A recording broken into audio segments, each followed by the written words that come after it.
दोस्तों, मैं आपको सुनाने जा रहा हूं अपनी लिखी एक कहानी, मौत जिंदगी।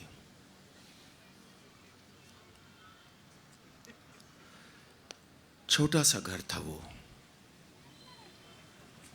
2 कमरे का रहा होगा। एक कमरा ड्राइंग रूम था जहां रात को कमरुद्दीन और उसकी बीवी रेहाना जमीन पर एक गद्दा बिछाकर सोते थे। दीवार पर मक्का शरीफ की एक तस्वीर, गोविंद नगर मार्केट के किसी फोटो स्टूडियो के गत्ते के चांद के सामने खड़े मुस्कुराते मियाँ बीवी का पुराना पीला पड़ता फ्रेम में कैद एक लम्हा। रुई का चौड़ा सा गद्दा लकड़ी के एक पुराने सोफे के आमने सामने रखी कुर्सियों के बीच किसी तरह अड़ जाता था। और अक्सर फिक्र से भरी रातें रेहाना एक सोफे के गलते हुए पांवों को देखते हुए गुजार देती थी। जिंदगी भी तो ऐसी ही हो गई थी, कोनों से छिल गई थी, रंग उतर गया था। गद्दे पे चढ़ा धारी वाला खद्दर का कपड़ा भी अब धुंधला हो चला था। रेहाना के आंसू रोज रोज उसे भिगोते जो थे। आंसुओं का सबब घर के दूसरे कमरे में था। बाहर वाला एक कमरे से थोड़ा छोटा था, लेकिन कमरुद्दीन और रेहाना की जिंदगी बसती थी वहाँ। उनका 10 साल का बेटा अनवर वहाँ अपने बूढ़े हमेशा बीमार दादाजी के साथ सोता था। अनवर को ऐसी लाइलाज बीमारी हो गई थी कि अब न दवा न दुआ, उसे कोई नहीं बचा सकता था। अनवर का आज 11वां जन्मदिन था।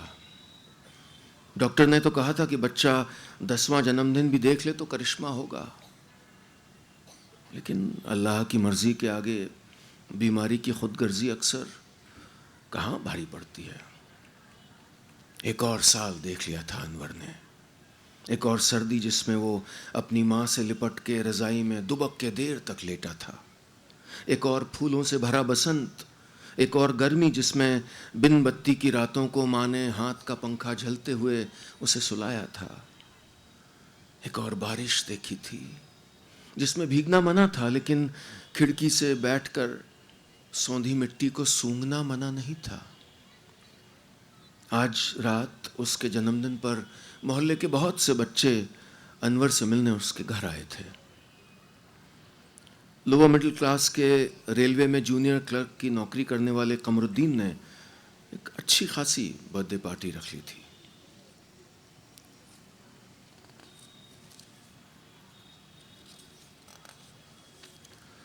पड़ोस के त्रिपाठी जी से एक कैसेट प्लेयर उधार ले लिया था, चमकीली झालर लगाई थी।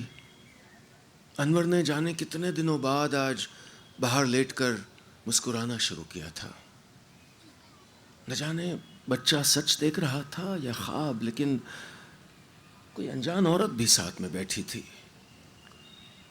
थोड़ी देर बाद वो बाहर चली गई। दरवाजे पर कोई था। पीछे बच्चों की मौज मस्ती चल रही थी। औरत ने दरवाजे पे खड़े आदमी से कहा, मैं जिंदगी हूं, तुम कौन हो, क्या चाहते हो? दरवाजे पर खड़ा आदमी बोला, मैं मौत हूं और आज इस 11 साल के बच्चे को ले जाने आया हूं।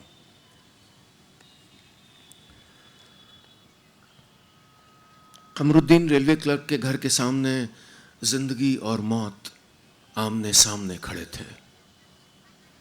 मौत ने सफ़ेद कमीज और नीली पैंट पहनी थी और जिंदगी ने हल्के पीले रंग का सलवार सूट।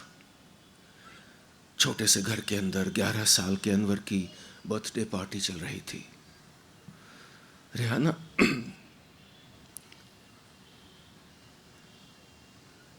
रेहाना ने आज मालपुए बनाए थे। मालपुए अनवर को बहुत पसंद थे। ढेर सारे गुब्बारे जिनको फुलाते फुलाते सारी दोपहर कमरुद्दीन और रेहाना की जान निकल गई थी। अंदर हंसी ठहाका चल रहा था और यहाँ बाहर छोटे से अनवर के जीने और मरने का फैसला। लेकिन कमबख्त मौत ने आज का दिन, उसके 11वें जन्मदिन का दिन उसको ले जाने के लिए चुना था। घर के बाहर आके खड़ी हो गई थी। मौत के चेहरे पर शिकन तक नहीं थी। जैसे लोगों की जिंदगी लेना इसी तरह हो जैसे किसी पोस्ट ऑफिस में बैठकर लिफाफों पर ठप्पे लगाना, या किसी सरकारी दफ्तर की मेज पे बैठ के घंटी पे एक हाथ मारना और कहना नेक्स्ट। इसमें मौत की गलती नहीं थी। ऊपर वाले ने उसे यही जॉब प्रोफाइल सौंपी थी। जिंदगी बोली आज का ही दिन क्यों, आज जन्मदिन है उसका। आज का दिन उसको दिखाने के लिए तो मैं पिछले 1 साल से सारे काम छोड़ के उसके साथ बैठी हूं। यार हर बार तुम यही कहती हो, मौत ने कहा।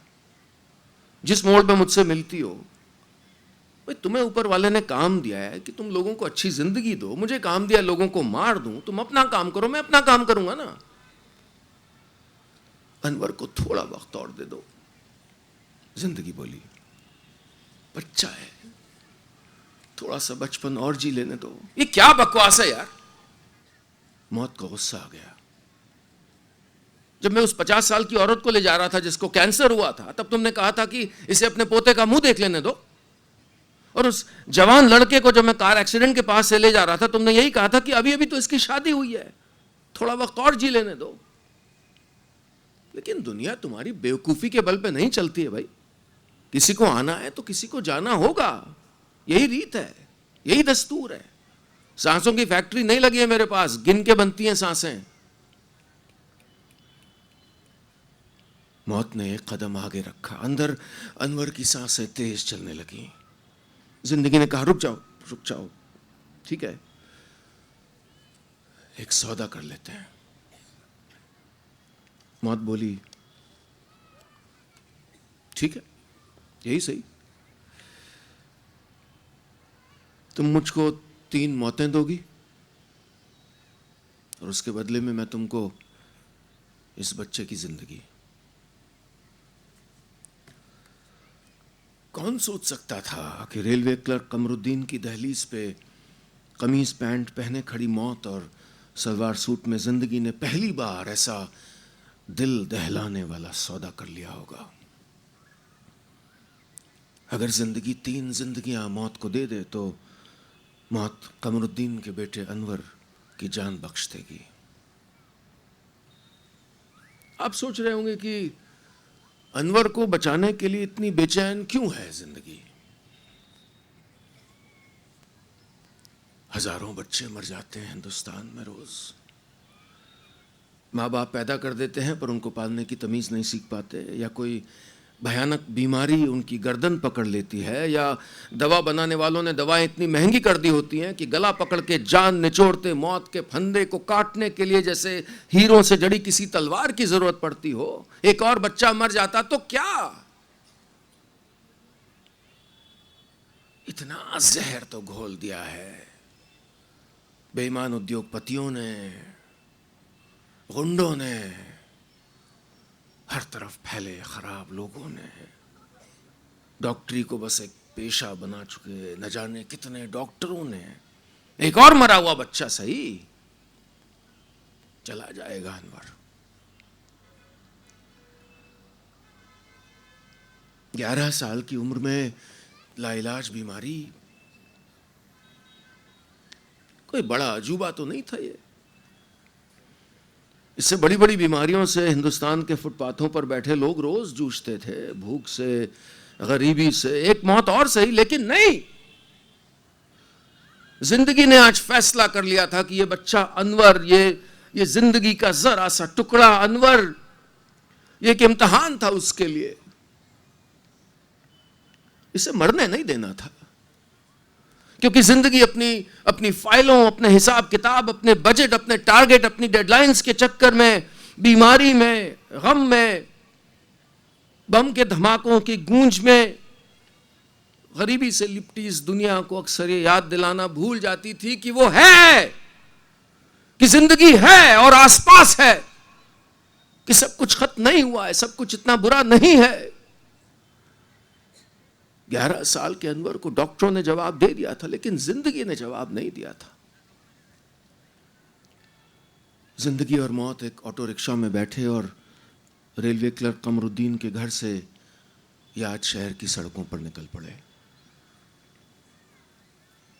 दोनों की कुछ देर पहले की तनातनी थोड़ा शांत हो गई थी, जैसे ऊपर वाले के बड़े से दफ्तर में काम कर रहे दो एम्प्लॉई एक दूसरे से बात कर रहे हों। मौत ने कहा, तुम्हारा जॉब प्रोफाइल तो बहुत अच्छा है, मेरी सोचो। जान लेना आसान काम नहीं है, कितने लोगों को गम देना पड़ता है। किसी कागज पे एक दस्तखत कर देता हूं, कितनी जिंदगियां उजड़ जाती हैं। रात को सो नहीं पाता हूं मैं। जिंदगी ऑटो के बाहर रफ्तार से भागते शहर को खामोशी से देख रही थी। बोली, नहीं, तुम्हारा काम तो बहुत आसान है, 1 सेकंड में खेल खत्म। मुझे देखो, लोगों को जिंदगी देकर कैसे जानबूझकर एक अंधेरे कुएं में फेंक देती हूं। लो, 36/53 सब्जी मंडी, लो ये घर आ गया।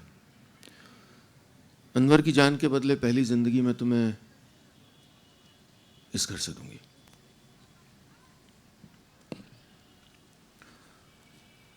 ऑटो रिक्शा वाला उनको छोड़कर चला गया। सब्जी मंडी मोहल्ले में अब कोई सब्जी मंडी नहीं बची थी। बरसों पहले एक होती थी, उसके नाम पे मोहल्ले का नाम पड़ गया था। ये घर एक सुनसान छोर पर था। मौत ने कहा, 36/53, ये सस्ते नीले पेंट में पुता दरवाजा, बुरी नजर से बचने के लिए लटकाई ये मिट्टी की हांडी। मैं यहां आ चुका हूं, किसी को ले गया हूं मैं यहां से 8 महीने पहले, आई थिंक। जिंदगी ने घंटी बजाई, दरवाजा खुला। नौकर ने दरवाजा खोला। नमस्कार, हम जनगणना ऑफिस से आए हैं सेंसस के लिए। नौकर पलटा और दोनों अजनबियों को अंदर आने दिया। मौत ने कदम रोक लिए। 1 मिनट, मैं यहां नहीं आ सकता। जिंदगी ने झल्ला के कहा, क्यों भाई, शर्त के मुताबिक मुझको फैसला करना है ना कि बच्चे को बचाने के बदले में कौन सी 3 जिंदगियां मैं तुमको दूंगी। तुम्हें नहीं करना है, यू कैन डिसाइड। मौत ने कहा, हाँ लेकिन हमारे भी कुछ रूल्स होते हैं ना। एक ही घर से 1 साल के अंदर 2 जाने लेने के पहले मुझे अपने मैनेजर से परमिशन लेनी पड़ेगी भाई। तुम्हें अपनी करनी तो मैं चला, मुझे वो बच्चा ही चाहिए। याद शहर के एक और हिस्से में रेलवे क्लर्क कमरुद्दीन और उसकी बेटी रेहाना के घर में उसका बेटा अनवर छटपटाने लगा। इधर सब्जी मंडी में जिंदगी ने कहा, तुम्हें गलत फहमी हुई है, 10 मिनट तो बैठ लो। दोनों अंदर सोफे पर बैठ गए। जिस लड़के ने दरवाजा खोला था वो 2 स्टील के ग्लासों में पानी ले आया था और साथ में 2 कटोरियां, एक में थोड़े से नमकीन, एक में थोड़े से पेठे। पीछे से एक आदमी निकला, कमीज और लुंगी पहने था। जिंदगी ने सवालों के जवाब एक कागज पर लिखने शुरू कर दिए। क्या करते हैं? ड्राई फ्रूट्स का बिजनेस है। घर में कितने लोग हैं? अकेले रहते हैं। साथ कोई नहीं? नहीं, बस ये नौकर है। पिछले 1 साल में और कोई भी रहता था क्या यहाँ? वो आदमी बोला, नहीं। जिंदगी ने मौत की ओर देखा। मौत ने कंधे उचकाए, जैसे ये कहा हो कि भाई मुझे ठीक है, कंफ्यूजन हो गया होगा। जिंदगी ने फिर कहा, आप यकीन से कह सकते हैं यहाँ पिछले 1 साल में कोई नहीं रहता था? वो आदमी बौखला गया, क्या बकवास है भैया। जिंदगी ने उस आदमी की आंखों में देखा और कहा, 8 महीने पहले जब तुम जब तुमने अपनी नौकरानी के साथ बलात्कार किया था तो उस 16 साल की लड़की ने दुनिया से बचने के लिए जहर खा के वहां उस सोफे के पास जान दी थी। फिर जिंदगी मौत की ओर पलट कर बोली, तुम सही थे लेकिन तुम्हारा वह रूल यहां काम नहीं करता। वो लड़की किसी और घर की थी, वो घर उजड़ गया, वो चली गई। तुम इस आदमी को यहां से ले जा सकते हो। मौत और जिंदगी सब्जी मंडी से निकले। उनके पीछे 36/53 नंबर मकान में एक आदमी, जिसने 8 महीने पहले अपने यहाँ काम करने वाली 16 साल की लड़की के साथ बलात्कार किया था और उसे आत्महत्या करने पर मजबूर किया था, वो आदमी अचानक आए, दिल के दौरे के बाद जमीन पर लुढ़का पड़ा था, बेजान।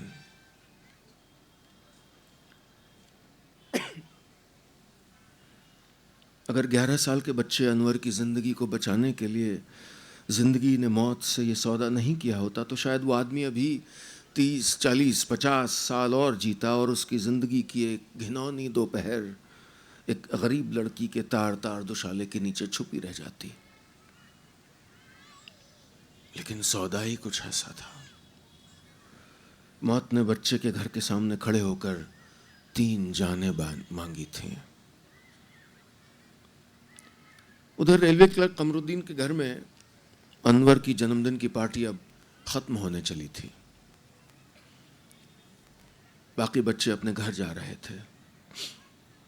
जिंदगी और मौत की सौदेबाजी में कौन जानता था कि अनवर आज जिएगा या मरेगा। मौत और जिंदगी ने ऑटो रिक्शा पकड़ा और जिंदगी ने ऑटो रिक्शा को नेहरू वाटिका की ओर चलने को कहा। कुछ देर ऑटो रिक्शा में खामोशी रही।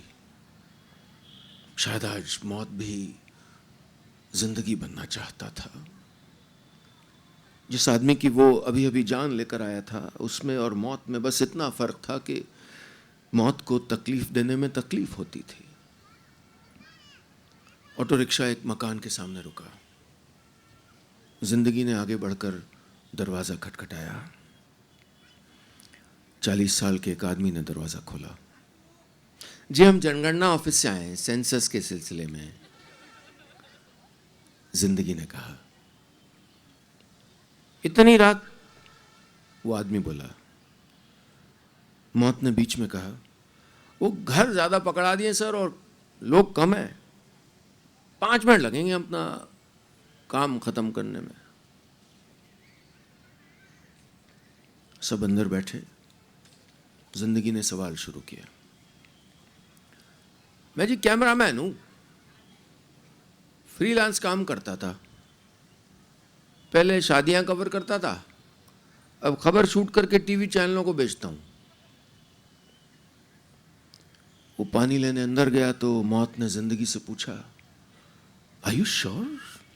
ये तो भला आदमी लगता है, इसकी जान क्यों ले रही हो? आदमी वापस आया, बोला, गरीबों की सुसाइड पे बहुत काम किया है जी, प्रशासन को हिला के रख दिया। जिंदगी ने सामने अलमारी पे रखी एक ट्रॉफी को देखा। बोली, हाँ, आपकी वो स्टोरी तो बड़ी मशहूर हुई थी। एक किसान ने अपने आप को आग लगाकर जान दे दी थी सरकारी दफ्तर के सामने, कुछ मांगों के चक्कर में। हाँ, बड़ी ट्रेजेडी थी भाई, वो बड़ी ट्रेजेडी थी। जिंदगी ने कहा, क्या बढ़िया उकसाया था आपने उसको, जरा सी तीली लगा लो, लपट बुझ जाएगी, कैमरा पे आ जाओगे, कलेक्टर साहब मजबूर हो जाएंगे। और फिर लपटें उसे धीरे धीरे निगलने लगी। वो चीखता रहा, आपका कैमरा रोल करता रहा। वो घास पर तड़पता रहा, आपका कैमरा रोल करता रहा। कमाल की टीआरपी मिली थी उस रात उस चैनल को। जिसे आपने मौत का वीडियो बेचा था। चलिए हम कुछ वापस करने आए आपको। मौत। दो खून अपने सर पर लिए दो लोग ऑटो रिक्शा में शहर की सड़कों पर फिर से घूम रहे थे, लेकिन ये तो खुद जिंदगी और मौत थे। जीना मरना, इसी से तो इनकी रोजी रोटी चलती थी। उस आदमी की जान जा चुकी थी जिसने एक गरीब किसान को मरने के लिए उकसाया था, उसकी आत्महत्या का वीडियो बनाकर बेचा था। शर्त के मुताबिक 3 में से 2 जानें जिंदगी ने मौत को दे दी थी। 11 साल के बच्चे अनवर को बचाने के लिए बस एक जिंदगी और बाकी थी। ऑटो रिक्शा में बैठे बैठे जिंदगी खुश थी। एक नन्ही सी जान को बचाने के वो एक कदम और नजदीक पहुंच चुकी थी। वो ऑटो रिक्शा वाले को तीसरे पड़ाव की ओर चलने के लिए कहने ही वाली थी कि मौत के मोबाइल फोन पर एक ईमेल आई। एक मिनट, एक चीज मैं भूल गया था। हमारे रूल्स के हिसाब से अगर एक जान लेने के लिए मुझे एक घर भेजा गया है तो मुझे उस घर से एक जान लेनी ही पड़ेगी। क्या? जिंदगी बदहवास होके बोली, ये मुझे तुम अब बता रहे हो जब मैं तुम्हें 2 जानें सौंप चुकी हूं? दिस इज अ बिट्रेयल, ये विश्वासघात है, तुम शर्त के खिलाफ जा रहे हो। मौत ने कहा, आई एम सॉरी, लेकिन रूल्स हैं यार, मुझे नहीं पता था। तुम इतने दिनों से मेरे साथ काम कर रही हो, तुम्हें तो पता होना चाहिए ना। रूल्स तोड़ना मरोड़ना मेरे हाथ में नहीं है। मैनेजर बोल रहा है, उसने अलाउ नहीं किया है। मैं समझौता करने को तैयार हो गया था। तुम्हें शुक्रिया अदा करना चाहिए कि आई वाज सो कंसिडरेट। मौत ने ऑटो वाले के कंधे पर थपथपाकर उसे वापस वहीं चलने को कहा जहां से वो चले थे, कमरुद्दीन के घर, जहां वो रेलवे क्लर्क और उसकी बीवी रेहाना अब थककर सोने की तैयारी में थे। दरवाजे पर घंटी बजी। इस वक्त कौन हो सकता है? रेहाना ने कहा। घबरा कर दरवाजा खुला। वो बोली, मेरा नाम जिंदगी है। वो बोला, मेरा नाम मौत है। बड़े अफसोस से आपको बताना पड़ रहा है कि आपके बेटे अनवर की उम्र अब पूरी हो गई है। मैं उसे आज शाम लेने आया था, लेकिन जिंदगी पिछले 1 साल से अनवर की उम्र बढ़ाने की कोशिश कर रही है। वो बोली कि मैं उसे ना ले जाऊं। मैंने की कोशिश, आई ट्राइड, लेकिन मेरे हाथ बंधे हुए हैं। मैं माफी चाहता हूं, आई एम सॉरी। अचानक अंदर के कमरे में एक आवाज हुई। अनवर के रोने की आवाज थी। टीन का ग्लास जमीन पर गिरने की आवाज थी। लड़खड़ाते कदमों की आवाज हुई। पर्दा खुला और अनवर खुद ब खुद आंखें मीचता मुस्कुराता बरसों में पहली बार अपने पैरों पे खड़ा था। रेहाना ने दौड़कर मेरा बच्चा कहकर उसे गले से लगा लिया। अंदर गई। अनवर के बूढ़े दादाजी खामोश आंखें बंद किए लेटे थे। जिंदगी और मौत की एक मनगढ़ंत कहानी अपने पोते को सुनाते सुनाते आज खुद मौत का हाथ थाम कर कहीं दूर चले गए थे। बस इतनी सी थी ये कहानी।